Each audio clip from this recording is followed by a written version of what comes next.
Olá! Hoje nós vamos estudar os capítulos 11 a 13 do livro de Atos. Versículos 1 a 11 do capítulo 11.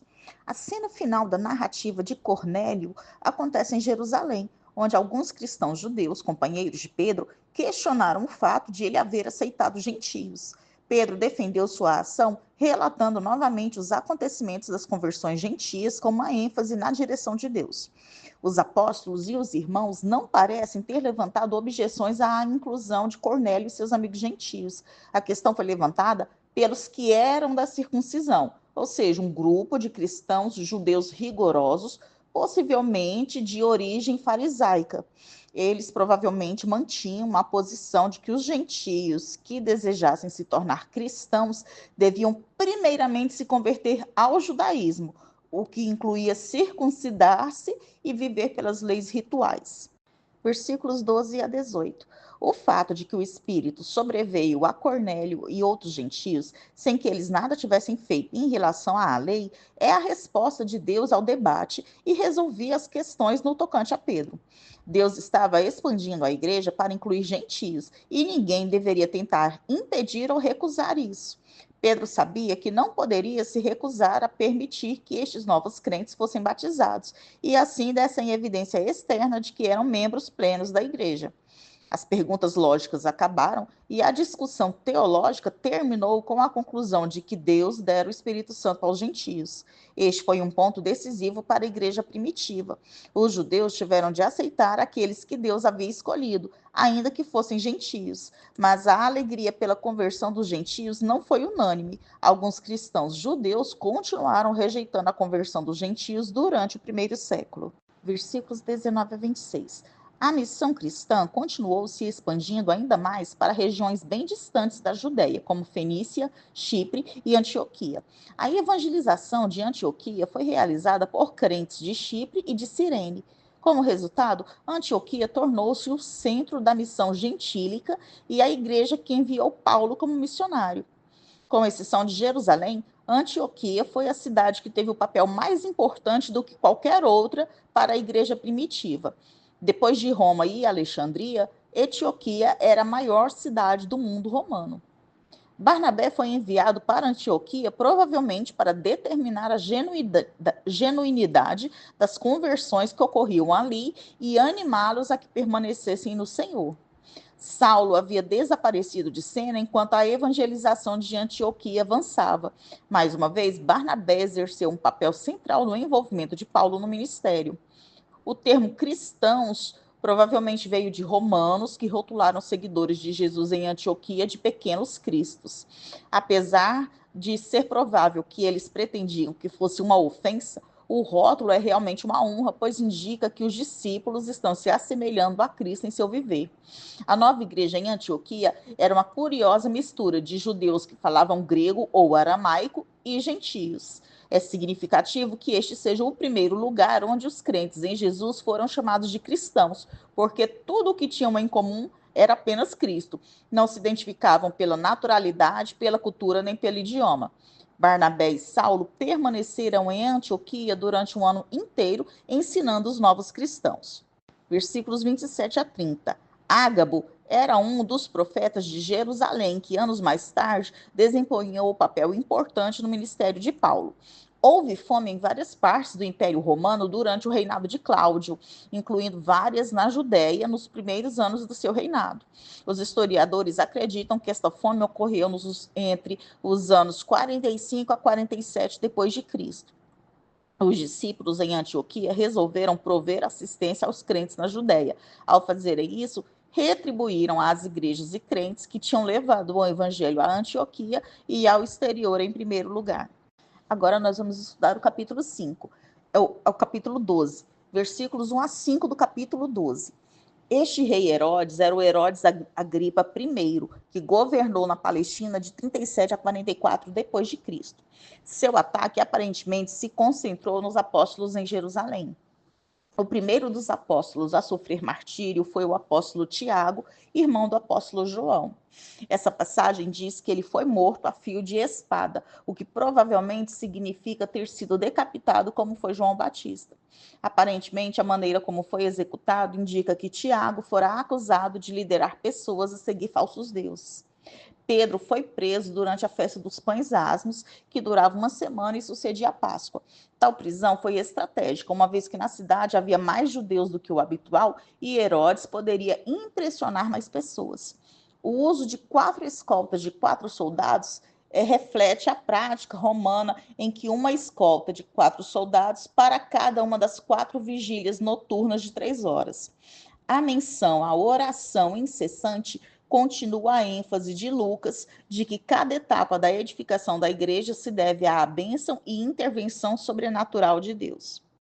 Versículos 6 a 12. Pedro, mais uma vez, foi resgatado da prisão por um anjo do Senhor, pois ele tinha sido resgatado na passagem de Atos 5, versículos 19 e 20. Só que desta vez ele pensou que inicialmente tudo não passava de uma visão. O anjo partiu quando sua presença não era mais necessária. Pedro se encontrava no estado de êxtase, não estando plenamente consciente de seu livramento, até que o anjo o deixou, quando então ele percebeu que era real. João Marcos é considerado o autor do Evangelho de Marcos. Ele era sobrinho de Barnabé e discípulo de Jesus. Paulo e Barnabé o levaram na primeira viagem missionária. Versículos 13 a 19. Sabendo que todos lá dentro da casa estavam orando por Pedro, Rode voltou correndo para lhes contar que Deus tinha ouvido as orações deles, não se preocupando primeiro em fazer Pedro entrar. Surpreendentemente, eles não acreditaram nela e sugeriram que seria o anjo de Pedro. Isso refletia a crença judaica comum em anjos protetores, anjos da guarda. Também revela como as perseguições tinham se agravado, pois acreditava-se que o anjo protetor às vezes aparecia logo após a morte da pessoa. Parece então que os crentes ali reunidos estavam mais preparados para acreditar na execução de Pedro do que em sua libertação. Pedro partiu para outro lugar, bem provavelmente numa tentativa para tirar Herodes e as autoridades judaicas de seu encalço. Deus o libertara miraculosamente, mas isso não significava que Pedro podia ostentar sua liberdade ou agir imprudentemente. Pedro instruiu aqueles ali presentes que contassem a Tiago, o irmão de Jesus, mencionado aqui pela primeira vez no livro de Atos. Tiago, que aparentemente não era um seguidor de Jesus até a ressurreição, emergiu como um líder na igreja de Jerusalém. De acordo com a lei romana, os guardas que permitissem a um prisioneiro escapar estariam sujeitos ao mesmo castigo a ele destinado. Desse modo, os 16 guardas responsáveis por Pedro foram sentenciados à morte. Versículos 20 a 25. Tiro e Sidom eram súditos de Roma, assim como os habitantes da Galileia. Logo, Herodes não podia guerrear com eles, mas, ao irritar-se com eles, podia cortar os suprimentos da Galileia e de outros países sob seu comando. Tiro e Sidom eram centros de comércio e não subsistiriam sem as provisões dos países vizinhos, pelo que procuraram a paz com Herodes. Ele fez um discurso político que foi aclamado pelo povo e exaltado como Deus. Herodes aceitou a glória que pertence a Deus. Ele não repreendeu o povo por causa disso, pelo que foi ferido por um anjo. Ele caiu no mais profundo sofrimento. Uma dor aguda e intensa também surgiu em suas vísceras e ele morreu após 5 dias de enfermidade. Essas informações a gente tem do historiador José. Com Herodes fora do caminho, havia menos empecilhos para a difusão das boas novas, a qual crescia e se multiplicava. Saulo e Barnabé viajaram de Antioquia para Jerusalém para levar as ofertas da igreja em Antioquia, com o intuito de aliviar a fome da igreja em Jerusalém. Depois de concluírem essa missão, Paulo e Barnabé voltaram para Antioquia com a companhia de João Marcos. Agora nós vamos estudar o capítulo 13, versículos 1 a 3 do capítulo 13. O capítulo 13 assinala uma mudança importante no livro de Atos. Os primeiros 12 capítulos centraram-se em Pedro. Os demais capítulos giram em torno de Paulo. Com Pedro, a ênfase está na igreja em Jerusalém, na Judéia. Com Paulo, o foco é a igreja gentílica dispersa pelo mundo romano, que começou na igreja de Antioquia. Profetas e mestres aparentemente referem-se a funções e ofícios dentro da igreja primitiva. Os mestres continuaram a função apostólica de transmitir a mensagem de Jesus, enquanto os profetas comunicavam a revelação divina por meio da interpretação do Antigo Testamento ou fornecendo novos discernimentos. A rotina dos profetas e mestres incluía servir ao Senhor e jejuar. Isso ajuda a explicar a sua abertura ao Espírito Santo, que os instruiu a separarem Barnabé e Saulo para a obra que o Espírito tinha chamado. Barnabé e Saulo foram confirmados em seu chamado após um processo de jejum, oração e imposição das mãos. Esse comissionamento marca um importante ponto de mudança na história da igreja, com Saulo e Barnabé sendo escolhidos para estender a mensagem do evangelho para além da Judéia e de regiões vizinhas. Versículos 4 a 12. Aqui começa a descrição do início da primeira das 3 viagens missionárias de Paulo. Essa viagem incluiu a ilha de Chipre e uma parte da Ásia Menor. As primeiras 2 viagens começaram e terminaram em Antioquia, que se tornaram um dos centros do cristianismo mundial, comprometido com a evangelização dos gentios. Saulo começou seus esforços de pregação em sinagogas locais, continuando o padrão que iniciou em Damasco. Paulo tinha o costume de pregar primeiramente aos judeus toda vez que entrava numa nova cidade, porque dispunha de uma porta aberta, como judeu que era, para falar e apresentar o evangelho. Também, se ele pregasse primeiramente aos gentios, os judeus nunca o escutariam. Um procônsul governava uma província romana, e esse procônsul, Sérgio Paulo, ele andava com o mago Bar-Jesus, também chamado de Elimas, que tentou impedir o procônsul de abraçar o evangelho. Ele se opôs aos missionários porque os viu como uma ameaça ao seu rentável relacionamento com Sérgio Paulo. Paulo invocou um castigo de cegueira sobre Elimas por algum tempo. Consequentemente, o juízo não era permanente, dando a Elimas a oportunidade de se arrepender e crer. O versículo 9 marca a transição em Atos de Saulo para Paulo. Agora, trabalhando em território gentio, o nome hebraico Saulo vem a ser conhecido pelo seu nome romano, Paulo. Quando Elimas foi milagrosamente afetado pela cegueira, o procônsul creu. Ao longo do livro de Atos, os milagres têm um importante papel de levar descrentes à fé genuína.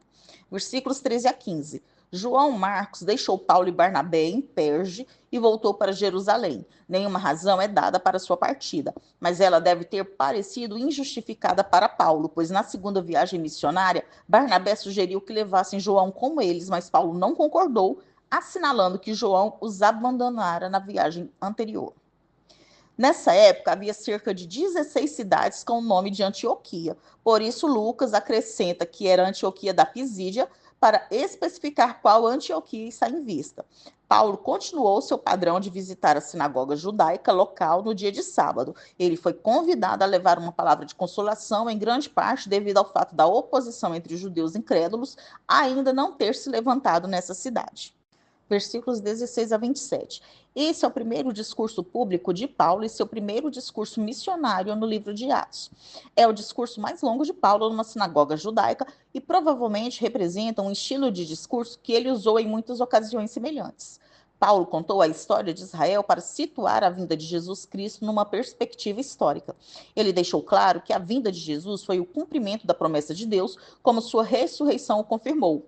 Paulo faz um breve resumo da história de Israel, desde o Êxodo até o rei Saul, enfatizando a misericordiosa provisão de Deus ao seu povo. Paulo lembrou que Deus prometeu, por intermédio do profeta Natã, que ele levantaria um descendente de Davi, cujo trono seria estabelecido para sempre. Embora os profetas fossem lidos nas sinagogas todos os sábados, os judeus em Jerusalém não reconheceram que essas palavras se cumpriram em Jesus. Pelo contrário, eles o condenaram, sua única esperança. Versículos 28 a 41. Paulo explica que o Antigo Testamento profetizou a crucificação de Cristo na cruz, numa época em que esse modo de execução não era usado. Seu sepultamento, o sepultamento de Jesus num túmulo, também foi profetizado. No entanto, as vítimas de crucificação eram geralmente jogadas em túmulos coletivos. e Jesus foi colocado numa tumba particular. O clímax da mensagem de Paulo foi a ressurreição de Cristo, a prova definitiva de que Jesus é o Messias e o cumprimento das profecias específicas. Ainda, a ressurreição de Jesus foi confirmada por testemunhas que o tinham seguido da Galiléia a Jerusalém. Outros que haviam sido ressuscitados dentre os mortos, como por exemplo Lázaro, tornariam a corrupção, pois ainda estavam sujeitos à morte. Mas Jesus não, ele aniquilou o que tinha o império da morte. Paulo explicou que por meio de Jesus se oferece remissão dos pecados, algo que a lei de Moisés nunca poderá efetuar. Paulo citou Abacuque 1, versículo 5, como uma conclusão apropriada para o seu discurso. Essa passagem do profeta se referia à obra que Deus estava fazendo e reconhecia que algumas pessoas escarneceriam e rejeitariam acreditar naquilo que Deus estava fazendo, mesmo que isso fosse explicado para elas. Versículos 42 e 52. Seja por conta da novidade do discurso ou por sua genuína fome espiritual, o povo queria ouvir mais. Foi provavelmente durante os períodos de inatividade fora das sinagogas, em pequenos grupos ou em encontros particulares, que Paulo e Barnabé realizaram seu ensino de forma mais efetiva. Onde quer que Paulo e Barnabé fossem, um vivo interesse surgia pela mensagem do evangelho, tanto a favor como contra. Jesus, inclusive, predisse a oposição que os evangelistas enfrentariam. A população de Antioquia da Pisídia era predominantemente gentia. Em vista disso, a grande parcela daqueles que escutavam as palavras eram gentios. Paulo e Barnabé reconheceram que seu dever era levar as boas novas primeiro aos judeus. No entanto, a rejeição judaica dessa mensagem justificou que ela fosse levada aos gentios. Em vez de aceitar a verdade, os líderes judeus provocaram oposição e lançaram Paulo e Barnabé fora da cidade. Frequentemente, os judeus sacudiam o pó de seus pés quando deixavam uma cidade gentílica em direção à sua terra. Este ato representava a purificação dos judeus que se sentiam contaminados por estarem perto daqueles que não adoravam a Deus. O fato de Paulo e Barnabé sacudirem o pó de seus pés ao saírem das cidades judaicas, em decorrência dos judeus terem rejeitado as boas novas, indicava que estes verdadeiramente não faziam parte do povo de Deus, nem eram melhores e mais puros do que os pagãos. Nós terminamos aqui o estudo dos capítulos 11 a 13 do livro de Atos.